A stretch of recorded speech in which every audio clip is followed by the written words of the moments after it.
When you meet a woman in a room, just for a second, disassociate your mind from that the first thing you're going to say is compliment her on her attire. Wow, yes. It is so disgusting. Nobody ever asked me to cut a cake actually, but I have seen it happen to my friends. And I have spoken for them. But उस वक्त वो भी everybody wants to be a people pleaser. Every woman wants to be a people pleaser. Because the first response, reflex will be, नहीं कुछ नहीं होता ma'am, I'm okay. So if you want to be respected as a leader, it's all the more reason that you are very sensitive about the way you give feedback. If your feedback is constructive feedback, you will automatically be respected. Hi, my name is Meera Swaroop and welcome to this episode of Workwise with Naukri. Today's conversation is about how women can lead change and overcome barriers in a male-dominated sector. For this, our special guest today is Dr. Ananta Singh Raghuvanshi. Why her? She's the founder and president of Naukri.com, where she's also had the experience of 3 decades in the real estate sector, working with organizations like DLF, MR and more. I see her as a torchbearer for many women paving their path into male-dominated sectors. Let's dive into a deeper conversation with her today.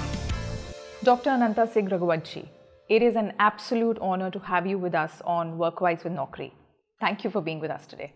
Thank you so much, Meera. It is my pleasure and privilege to be in conversation with you. And I'm amazed at the beautiful ones that you've had in the past. So thank you so much. Thank you. It's an absolute honor. Knowing that you spent 3 decades in the real estate industry, it almost starts to seem like a legacy. And knowing that it's a male-dominated sector, I'm inviting you to share with us how your journey has been there, keeping this male domination in mind. What was it like for you? Wow. 3 decades, yes, Meera. But when I started out, I was very young. I was just 21 when I actually entered the sector. So I was neither conscious nor aware of the sector being male dominated or whether there are men working with me or women working with me. I wasn't really conscious or aware. And I was just so keen to make my place in the sector and do things right and, to grow there. So that was, the early few years were more about learning, and luckily I was in the right place at the right time. So my organization and the leaders there really supported that. And I think probably in their minds also they were actually looking at a very balanced, gender ratio probably. Because girls are very good with sales, marketing, relationships, customer services, and we were a whole lot of girls who were hired at the same time. So I think when I started out, one of the things was that there were so many different personality types, and it takes time to understand how to get along with all of them. Right. So I think that other than that, I don't think there's any big major challenge that you face. It's more about finding your own feet and fitting in. Right. Yeah. I'm going to dig in for some more experiences there and allow me to set a little context. You said this, that when you walked into the industry, there was no notion of, oh, it's a male dominated and I have to be wary. This conversation wasn't quite present in your head. And I relate to it because my first job was at Johnson & Johnson. It was in clinical research. 1.5 years into the work, we get an opportunity to attend a diversity workshop. And my friend and I walk out an hour and a half later like, what hogwash is this? I mean, this isn't even a problem. Yeah. And our senior leaders, women leaders hear this and they're like, give it a few years. We were still naive. But I want to hear from your experience. In your experience, where have you seen women face this challenge in a male-dominated setup, given a few years into the industry? So I assume it's going to be a few more milestones ahead. But what kind of challenges in your experience you've either seen others or personally experienced?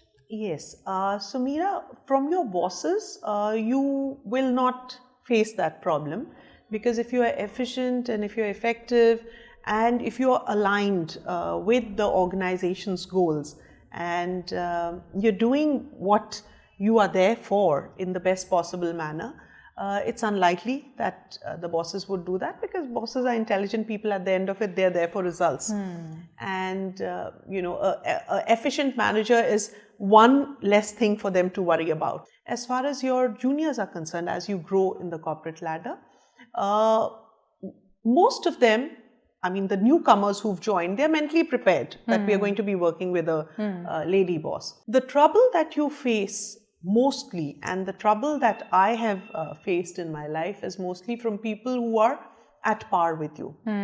Because you are at the end of it a disruptor in the setup, because there are so few. So as a leader and as an aspirant for the top seat, you are causing a lot of pain to a lot of people. Your efficiency is something which is irritating them. Your intellect is something which outright might be in board meetings, thrown in the dustbin. Because, I mean, let's face it, everybody has come there to achieve and rise and to get the best possible seat. As far as women are concerned, they are very concerned about their reputation, because at the end of it, you want to get that seat because of competence, because of your character, because of, so many other things that you may have in mind. But for boys, what happens is that from the time they are born, the pressure that the society puts on them, तुम क्या बनोगे बड़े होके, अपने dad की तरह होगे, या अपने दादाजी की तरह होगे, या all those things.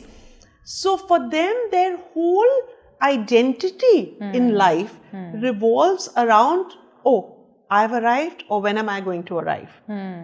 And in their social circle, whether it is their family, or whether it is their friend circle, or whether they go to their old students' meets, wherever they are going, or golf ke liye bhi ja rahe hain, everything is like, so what are you doing? How much are you making? What kind of a house do you have? What kind of a car you have? It's like, it's too much. And especially in the metros, it's too much. And why? I mean, if a woman can be just happy doing nothing, just, sitting at home, doing music, doing dance, doing painting, and people appreciate that. You get compliments for that. I mean, I have friends who are like, look at her. I mean, she's taken a back seat because she's letting the man do everything. She's taking care of all the things that are needed to be taken. But that doesn't happen in our society for a man. So you are a disruptor there. And he has always dreamt of being somewhere. And that somewhere is now nowhere, because you are there and you are everywhere. So obviously, human nature is human nature, and you'll see the worst of such people. Absolutely, absolutely. You've said the parts where I really want to go dig in and pick up. And I'm just going to go with the first one. There was a time when I was coaching somebody, and she was from the real estate. And she was one woman in a group of 20 men. And she says, for the last 5 years, I'm starting to get fed up of being the one who's called out to, there's a birthday celebration, Uma, you'll take care of it. There's this guest coming, Uma, just make sure the office is looking right. She started to see this separation on whether it came to meeting minutes or just ensuring that everyone is comfortable and the AC is at the right temperature, to starting to wonder, hey, what about the other skill sets I do? So she wanted to perform, she wanted to be known for that, and yet she was feeling so stuck in being called out to these things which she was finding difficult to say no to. What is your advice for women who are dealing with this? This is actually a horrible thing which I have seen repeatedly happen. Okay, and the only solution for this kind of a situation is you yourself. So if there is something which is bothering you, Meera, you have to speak up. Why are you imagining and expecting others to make life easy for you? Because that's what they are seeing in the society, that's what they are seeing at home. And let's face it, if you are coming to my house and it's my son's birthday party, I'll be the happiest to slice the cake and start serving everybody. So that's what they see. But in the workplace, that's what they carry forward. And they think they are being nice to you by asking you to do something and appreciating you for doing something which is making you uncomfortable, right? So what you need to do in such situations, and I have done it, nobody ever asked me to cut a cake actually, but I have seen it happen to my friends, and I have spoken for them. And what do you say? You say, excuse me, it's not her birthday party. Why don't you pick up the spoon and the knife? How lazy can you be? And it never got repeated. Sorry. So I, again, what you are feeling, you cannot assume that the other person has got it. Nobody is being bad to you, nobody is being mean to you. It's just that we think differently. Yeah. And every problem can be solved if you are vocal. Absolutely. But if you don't voice it and you keep simmering inside, then you're only making it unpleasant for you. But yeah, this is something which happens, and it happens every time. And I think it must stop. But whenever I have seen it happen, not only would I speak for myself, but I would speak for others as well. That is so powerful. But yeah. Sometimes, even when you have spoken for someone, later on they'll come and thank you so much, ma'am, I really appreciate it. But us waqt, everybody wants to be a people pleaser. Every woman wants to be a people pleaser. They are so unhappy if anybody else has been made unhappy by them. Why? So at that moment, even if you're speaking for someone else, you are only making a fool of yourself, because the first reflex will be, nahi, kuch nahi hota, ma'am, I'm okay. So true. You are being an unpaid advocate, whereas where you were mentioning to me about organizations, maybe a diversity workshop is a great thing. Right. Women can speak frankly, men can speak frankly, and the do's and don'ts are very clear. Right. Because this kind of becomes embarrassing, Right. And it's not only for this, it is, you hit the nail on the head, Meera, with this type of thing. And imagine this going into almost everything. Exactly. From sharpening pencils. Right. To, she's the glamorous one, let her receive the client when they come in. Correct. To decide the menu. Yeah, decide the menu. To, absolutely, to gifting. Right. So it kind of just gets extended. Carries forward. The question actually should be, would you mind? Can we expect this from you? Right. Right. Or would you rather have us do this? Yes. That kinds of, So true. Yeah. There are 3 things that I heard. So let me acknowledge the first and jump to the question of the second. Okay. The first thing I clearly saw you acknowledge was, women, if this has happened, partly it's getting created by you. Yeah. So take responsibility, take charge, step up, start to say no. Yeah. A little earlier you said that there are men who naturally feel a sense of threat and triggered by another woman in the room doing better. And I know this story may not be across for all men. Yes. Yet you have experienced that this does happen. And I also acknowledge that there could be some form of double standards, where a man whose wife is in another company or industry is doing very well, and he's certainly making sure that she's pushed forward and doing well there. He's got a daughter and he's making sure she has an ambition. But that same man in a room where there are other women in the same boardroom may start to feel threatened. What are men doing unconsciously?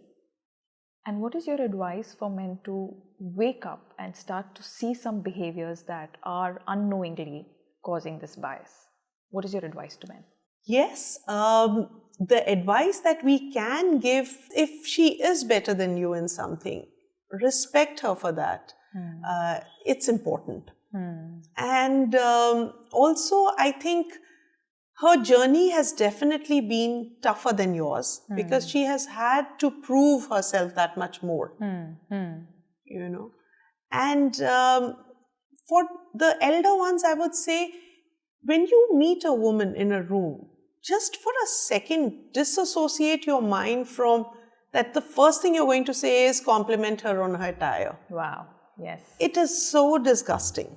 It is so disgusting, because the minute you walk into a room, as it is, you are alone, which doesn't matter because you've made it alone. So you can carry yourself and you can handle yourself.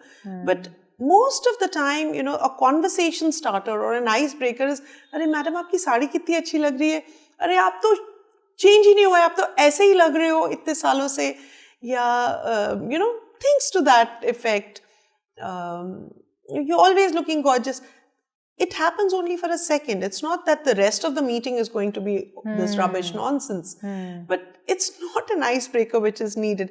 You are thinking you are boosting her confidence.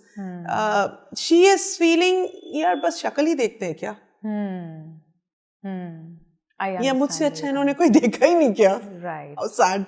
Right. You know? So, my mother-in-law is a qualified archaeologist. Oh, lovely. And her father has created history in the space of archaeology, being Dr. B.P. Sinha, the first archaeologist in India recognized. And she had to fight with him to be selected to take archaeology as a subject and then eventually go on her first site visit. Her father was the one who was pushing her back, that, sorry, there's no space for women in this.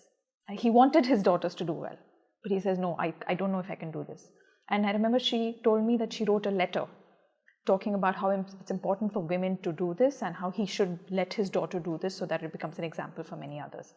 And his biggest concern was, beta, there are 3-4 days people don't have a bath because that place where they're doing everything at the site, it's very difficult. And I can just about see how men get around with it, but how will women do it? My question to you is that, how do you think organizations could make it easier for women to walk into territories like production, manufacturing, spaces where really it's male dominated 100 to 2? How can they make it at a policy level better, at a practice level better, for more inclusion of women to come in? What's your view there? So as far as Meera, organizations are concerned, across levels, there's a lot that organizations can do to have more women come in. One is the entry level. If you have qualified candidates, then why not 50-50? Right. Why not 30-70? Right. But I think the numbers that you were throwing were absolutely, completely out of sync. So at the entry level, if you fix the problem, chances are that you will, at the end of their professional journey, you'll see a lot more talent on top. Then for the middle management, these are people with young kids, recently married, so many things. A cafeteria helps, which most of the organizations are doing. A creche helps, which again, most of the organizations are doing. Regular health checkups, gyms in the facilities. These things help. So many activities are there which are being done, and each one of them takes, away a little load off the woman, So a pick and drop, very big, benefit for women. So many little things, but they give so much of peace of mind when she's at her workplace. Right. And it's worth looking at. The cost is not so much if planned well. Also training. Because joining a job is very easy, but growing in a job is not that easy. So wherever you feel that there are some things which are missing, organize those trainings and do those during office hours, because it's a part of this. Give the certificates out, let them feel they're getting some qualification, something extra added to them. That sense of confidence, that sense of belonging, that sense of loyalty to organization comes out of all of these activities. So these can be done. At the senior level is where the real challenge is. So at the senior level now, that's a very sensitive area. If there is some counseling needed for the women leadership, I think some external people can be invited to have those conversations so that it is an actual 360-degree appraisal. And as far as the men are concerned, of course, the talking is required because it's important to know from them also, because sometimes we end up ruffling feathers unknowingly. True. Because you've spoken of senior leadership and I know you've walked that journey all the way, there was a time when I saw this interview by Priyanka Chopra. And she spoke about how she was in the Indian film industry for as long and saw that there was a major pay disparity. And I assumed it would be like, okay, that person's getting paid 2 crores, so she might be getting 1.5, which I know is a disparity. That's the number in my head. She calls it out and says there were significant times where I was being paid 10% of the co-star. And my jaw dropped. And I wanted to understand from you that, have you seen it, experienced it, watched your colleagues go through it? And if yes, could you tell us what to do differently so that we're not there? Well, if I knew what to do so that we are not there, I think I would have fixed the problem. Because I am there. I am there. So the truth is that within a particular organization, it is very easy to have that parity, because fine, there are, let's say, 4-5 CXOs heading their various departments, or there is a CEO, there's a set pattern, everything is decided, you're going with the flow. But when you change organizations, that's when you realize that, okay, so you've already joined, but then the previous person was getting, like you said, and like Priyanka Chopra said, 5 times, 10 times more than you.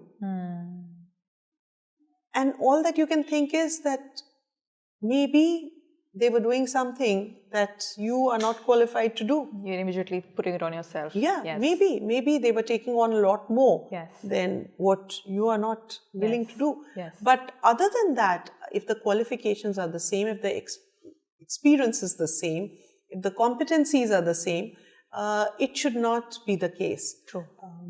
Within an organization, a professional organization would not do it, because they know that there are laws that protect it. And no, it has nothing to do with law. It's just that you're not going to get the best out of that leader if she figures out that this is what is happening. So within the same organization, this disparity doesn't happen in real estate. But when you do change organizations, it happens, big time it happens. And you realize only too late that, okay, so since you mentioned 2, so okay, someone's at 2, someone's at 10, someone's at 18, someone's at 20.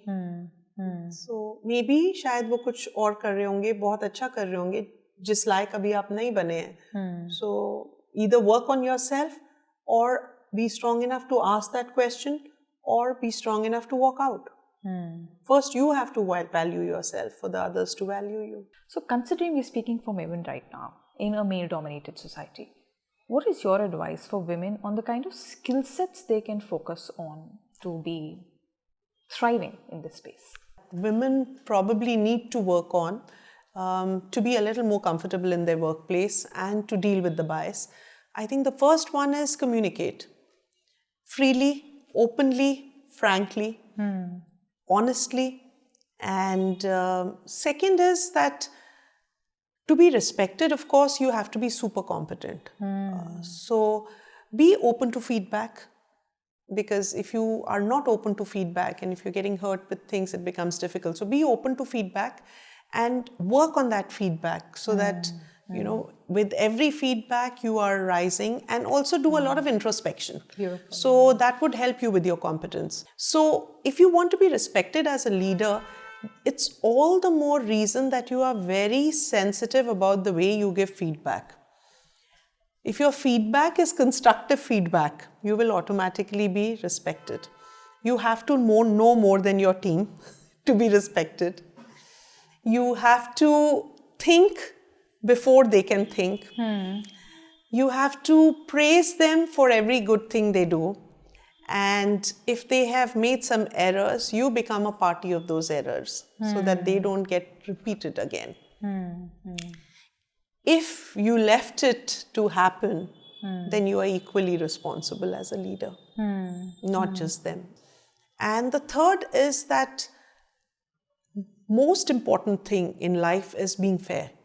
So be very conscious about the kind of character and personality you are portraying in your workplace, because all the respect will come from there, all the increments, promotions, confidence, everything in the organization, they will get it out of these 3 things. So I would say communication and competence and character. These three are very critical. Beautiful, beautiful. Thank you. I deeply felt that women can have it all and can begin with being clear about what our all is. Yes. I feel enlightened.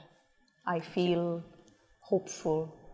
And I'm also hoping that our audience, people who are listening, people who are watching, are taking away the same energy that I experienced in your presence right now. Thank you so much, Meera. It's been a pleasure talking to you. Thank you for watching this episode of Workwise with Naukri. We hope you saw value in it. Don't forget to subscribe, and we'll see you in the next episode.